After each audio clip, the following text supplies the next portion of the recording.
Hi hello ಸ್ನೇಹಿತರೆ, ಈ ವಿಡಿಯೋದಾಗ ಭೂಮಿಪುತ್ರ ಪಾಶ್ಮನ್ ಪಾಡಿ ಯೂಸ್ ಮಾಡಿದ ಟ್ರ್ಯಾಕ್ಟರ್ ಮಾರಾಟಕ್ಕಿದೆ. ಮಾಡಲ್ 2011 ಐತಿ. ಗಾಡಿ ಮಾತ್ರ ಒಳ್ಳೆ ಕಂಡೀಷನ್ ಐತಿ. ಹುಡ್ಡ ಐತಿ, ಬಂಪರ್ ಐತಿ, ಸೌಂಡ್ ಸಿಸ್ಟಮ್ ಐತಿ, ಟೈರ್ ಕೂಡ ಬಟನ್ಸ್ ಅದಾವು. ಏನು ಗಾಡಿ ಖರ್ಚಿಲ್ಲ ಅಂತ ಹೇಳ್ಯಾರ. ಇಷ್ಟ ಆಗಿರೋ ಖರೀದಿ ಮಾಡ್ಕೊಡ್ರಿ. ಇಲ್ಲಪ್ಪ ನಿಮ್ಮ ಗೆಳೆಯರು ಯಾರೇ ಭೂಮಿಪುತ್ರ ಪಾಶ್ಮನ್ ಪಾಡಿ ಸೆಕೆಂಡ್ ಹ್ಯಾಂಡ್ ಟ್ರ್ಯಾಕ್ಟರ್ ತೊಗೊಳೋದ್ರೆ ವಿಡಿಯೋ ಶೇರ್ ಮಾಡಿರಿ, ಅವ್ರಿಗೆ ಯೂಸ್ ಆಗಲಿ. ನಿಮಗೆ ಹಳೆ ಟ್ರ್ಯಾಕ್ಟರ್ ಕೊಡೋದು ಅಂದ್ರೆ ನಮ್ಮ ವಾಟ್ಸಪ್ ನಂಬರ್ ಕೌತ್ರ ಫೋಟೋ ಮಾಹಿತಿ ಕಳಿಸ್ಕೊಡ್ರಿ. ಈ ಟ್ರ್ಯಾಕ್ಟರ್ ರೇಟ್ 2,70,000 ಹೇಳ್ಯಾರ. ಇನ್ನೊಂದು ಚೂರು ಹೆಚ್ಚು ಕಡಿಮೆ ಆಕೈತಿ. ನಮ್ಮ ಯೂಟ್ಯೂಬ್ ಹೊತ್ತಿಂದ ಯಾರು ಖರೀದಿ ಮಾಡ್ಕೊಳಕ್ಕೆ ಹೋಗೋದ್ರೆ ಇನ್ನೂ ಕಡಿಮೆ ಮಾಡಿ ಕೊಡ್ತೀವಿ ಅಂತ ಮಾಲಕರು ಹೇಳಿದ್ದಾರೆ. ಹೆಚ್ಚಿನ ಮಾಹಿತಿ ಬೇಕಾತಂದ್ರೆ ಫೋನ್ ನಂಬರ್ ಹಾಕಿರ್ತೀವಿ, ಲೊಕೇಶನ್ಗೆ ಹೋಗಿ ನೋಡಿ ಖರೀದಿ ಮಾಡ್ಕೊಳ್ರಿ. ಟ್ರ್ಯಾಕ್ಟರ್ ಮಾತ್ರ ಒಳ್ಳೆ ಕಂಡೀಷನ್ ಐತಿ.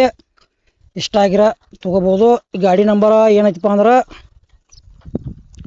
K48TB 8947 ಗಾಡಿ ನಂಬರ್ ಐತಿ. ಗಾಡಿ ಮಾತ್ರ ಜಬರ್ದಸ್ತ್ ಐತಿ. ಈ ಮಹೇಂದ್ರ ಟ್ರ್ಯಾಕ್ಟರ್ ವಿಡಿಯೋ ಇಲ್ಲಿಗೆ ಮುಗಿಸ್ತಾ ಇದ್ದೀನಿ. ಮುಂದಿನ ವಿಡಿಯೋ ಸಿಗೋಣ. ಎಲ್ಲರಿಗೂ ನಮಸ್ಕಾರ.